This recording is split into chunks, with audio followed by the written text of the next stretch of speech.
Hi everyone, welcome to Study Spring. और आज हम लोग डिस्कस करेंगे क्लास 6 का चैप्टर नंबर 7। जो चैप्टर है आपका नए प्रश्न एवं नए विचार। इससे आपके चीज पहले तो चैप्टर से ही क्लियर हो जाएंगे कि ये चैप्टर आपको कहना क्या चाहता है। मतलब नए तरीके के विचार जो हमारे पास आए हुए थे, नए तरीके के प्रश्न जो आए थे, उस तरीके से जो विचार हमारे पास आए, हम लोग उसी को डिस्कस करने वाले हैं। बट बिफोर टू बिगिन, अगर आपको ऐसा लगता है कि चैनल आपके लिए डेडिकेटली वर्क करती है तो चैनल को प्लीज सब्सक्राइब और शेयर कीजिए, क्योंकि ये हमारे मोटिवेशन का एक बहुत बड़ा कारण होता है।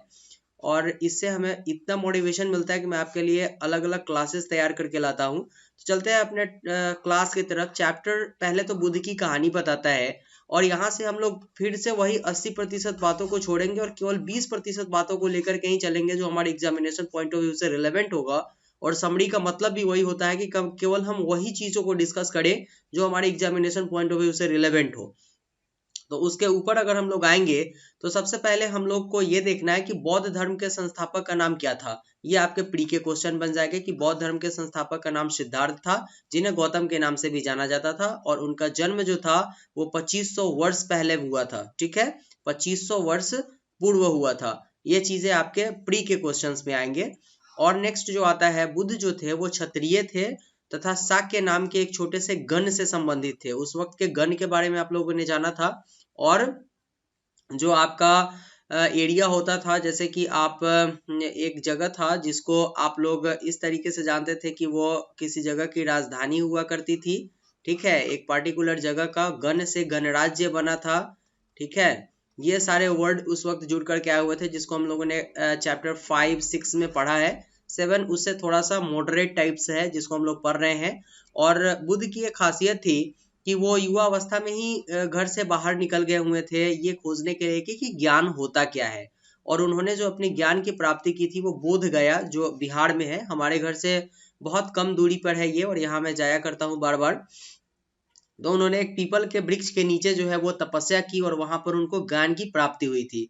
तो ये बोध गया था जहां पे उनको ज्ञान की प्राप्ति हुई थी। और यहाँ से वे वाराणसी के निकट स्थित सारनाथ गए थे, जहां से उन्होंने अपना पहला उपदेश दिया था। और कुशीनगर में उनकी मृत्यु हो गई। ये तीनों ऑप्शन जो है, तीनों क्वेश्चन आपको जो है वो प्री के फैक्टर्स के लिए इंपॉर्टेंट है। पहली बात, उन्होंने बोध गया में पीपल के वृक्ष के नीचे जो है वो ज्ञान प्राप्त किया था। दूसरी बात, उन्होंने सारनाथ में अपना पहला उपदेश दिया था। और तीसरा, उनका कुशीनगर में मृत्यु हो गया हुआ था। क्लियर बातें हैं यहाँ तक।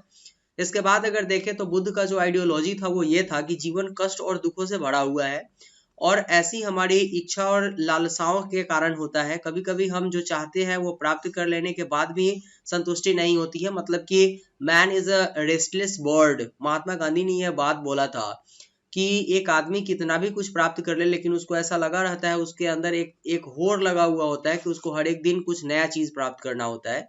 तो यही सब चीजें जो होती है वो जो है वो हमारे लिए कष्ट का कारण बनती है। सपोज दैट अभी जैसे मैं आपको विदाउट किसी पैसे के यूट्यूब पे पढ़ाता हूँ, और अगर हमारे पास 1500 सब्सक्राइबर हैं, आप लोग जैसे स्टूडेंट जो इस वीडियो को देखते हो, और मैं अगर सोचूं कि ये 15,000 हो जाए, फिर 1,50,000 हो जाए, मीन्स ये हमारा डिजायर है। ठीक है, तो ये सारे डिजायर जब पूरे नहीं होते हैं तो ये हमारे दुखों का कारण बन करके आता है। चीजें क्लियर है यहाँ पर।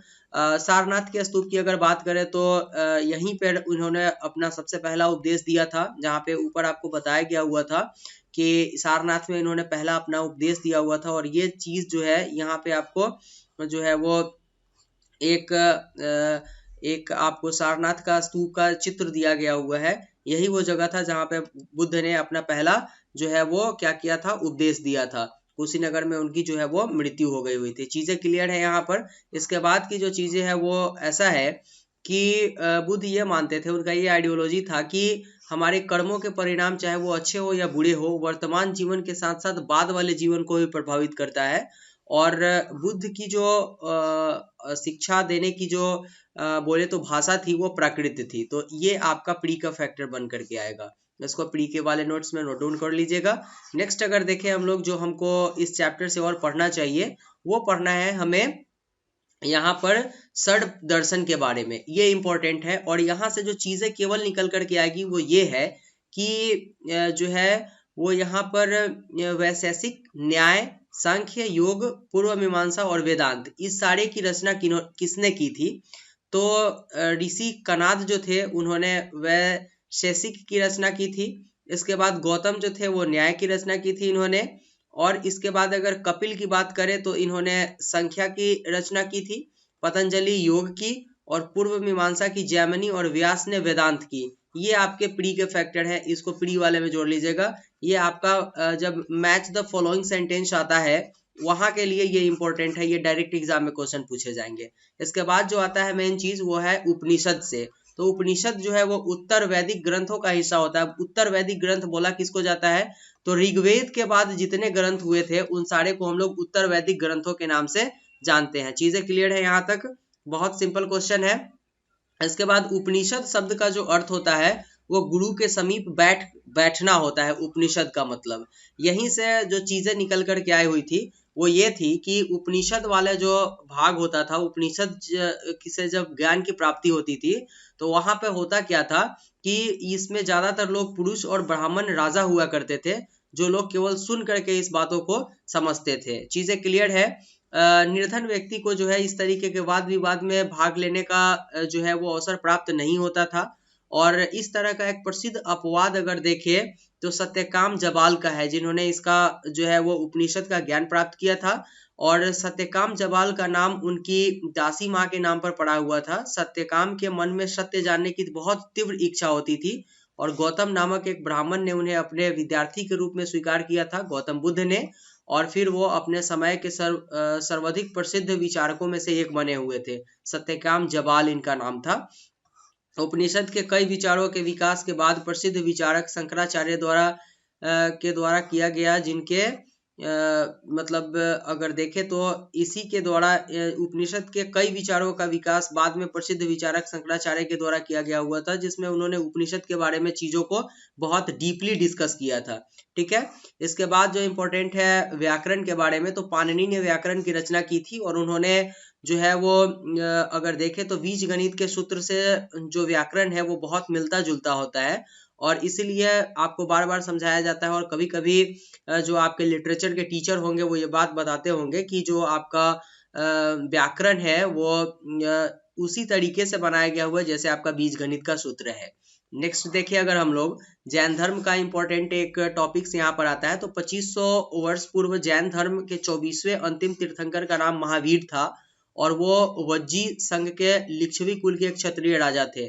ठीक है, लिच्छवी का यहाँ इनका संबंध वैशाली से बहुत ज्यादा है। अगर कभी आपको समय मिले तो आप वैशाली जाकर इन चीजों को देखें, आप प्रैक्टिकल चीजों देखेंगे चीजों को तो बहुत चीजें आपको समझने को मिलेगी। 30 वर्ष की आयु में उन्होंने भी घर को छोड़ दिया था और वो अपना जीवन काफी कठिन तरीके से बिता करके ज्ञान की प्राप्ति की थी। और उनका मानना था कि अगर हम अहिंसा के नियमों का कड़ाई से पालन करेंगे तो हम अपने जीवन के सारे कष्टों को त्याग सकते हैं। और जिस तरीके से हमें अपने जीवन में दुख होता है उसी तरीके से हर एक जीव जंतु को अपने जीवन में दुख है जिसको कष्ट नहीं पहुंचाना चाहिए। तो ये उनका मानना था। दोनों लोग महावीर और बुद्ध का जो अगर आइडियोलॉजी देखे तो बहुत सेम तरीके का था। इसके बाद जो इम्पोर्टेंट है यहाँ से हमें पढ़ने वाली बातें वो कुछ इस तरीके की है जिसको हम लोग अभी डिस्कस करते हैं। यहाँ आता है ये चीजें डिस्कस करने वाली जो यहाँ पर है। अगर बात करें हम लोग तो जैन धर्म के बारे में, तो अगर देखें तो जैन शब्द जो है वो जीन से निकला हुआ है जिसका अर्थ विजेता होता है। तो दिगंबर जैनम्बर वगैरह लोगों की बात आप जानते होइएगा, यहाँ से आप चीजों को पढ़ेंगे।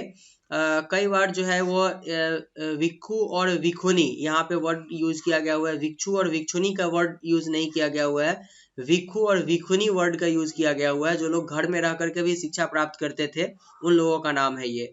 अगर देखें हम लोग तो वर्तमान रूप में उपलब्ध जैन धर्म की जो शिक्षा है वो लगभग 15 वर्ष पूर्व गुजरात के बल्लभी नामक स्थान से लिखी गई हुई थी। इससे पहले की जो चीजें हैं वो आपको लिखित रूप में बहुत कम देखने को मिलेगी। संघ की अगर हम लोग बात करें तो ये आपका थोड़ा सा चीजें जरा सा क्लियर करते हैं इसको हम।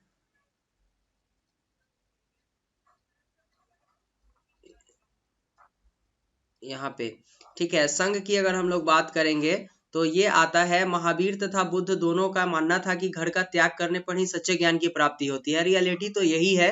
इसके बाद अगर हम देखें तो ऐसे लोग जिन्हें संघ नामक ऐसे लोग कुछ ऐसे भी लोग हुआ करते थे जो संघ नामक संगठन बनाया करते थे और वो लोग घर को त्याग करके वहां पर रहा करते थे। लेकिन इसमें एक बहुत बड़ी खासियत क्या होती थी कि इसमें औरतों को बहुत ज्यादा चीजें बहुत ज्यादा अगर आप देखें तो उनको स्वतंत्रता प्राप्त नहीं होती थी। ठीक है, स्वतंत्रता उनको प्राप्त नहीं होती थी, बट अगर औरतें चाहे तो इसमें आ सकती थी अपने पति के जो है वो सहयोग के साथ ही, अदरवाइज वो इसमें नहीं आ सकती थी। संघ में रहने वाले जो बौद्ध भिक्षु होते थे उनके लिए विनय पिटक नामक ग्रंथ मिलते थे। इसमें विनय पिटक से हमें पता चलता है कि संघ में पुरुषों और स्त्रियों के रहने की अलग अलग व्यवस्था होती थी और पुरुष और स्त्री अलग अलग तरीके से वहां पे रहते थे। ये चीजें हैं।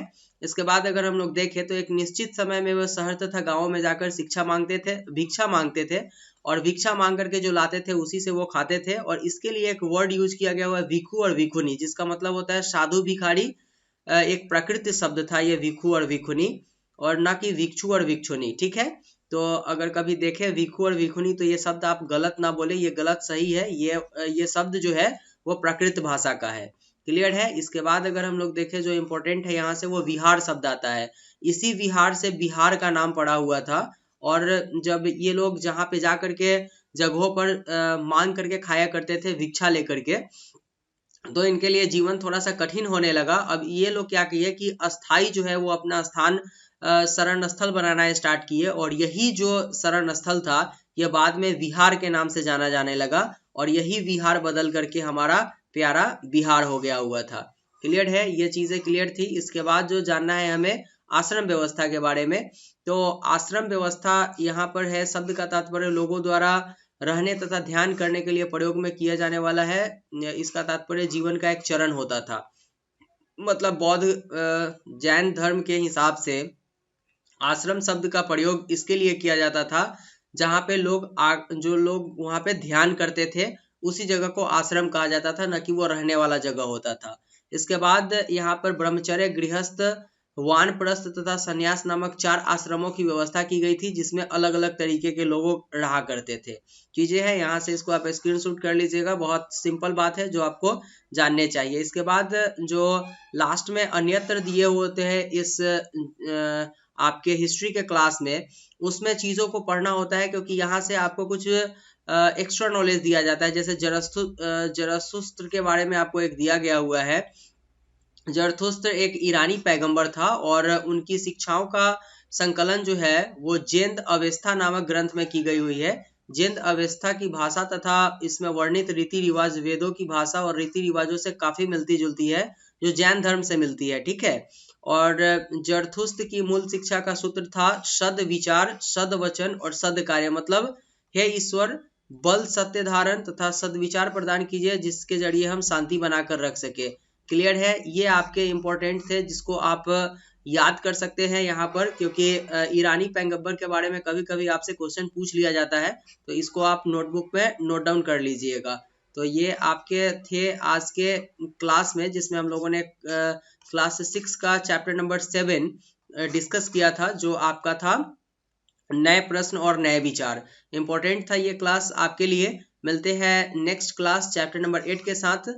तब तक के लिए thank you and goodbye. लेकिन अगर आपने चैनल को सब्सक्राइब और शेयर नहीं किया तो प्लीज चैनल को सब्सक्राइब और शेयर कीजिए, क्योंकि हम यहाँ पर ऐसे ही वीडियोस आपके लिए प्रोवाइड करते हैं जो समरी के साथ साथ एमसीक्यूज भी आपके कवर करते हैं। तो मिलते हैं नेक्स्ट वीडियो में, तब तक के लिए thank you and good bye.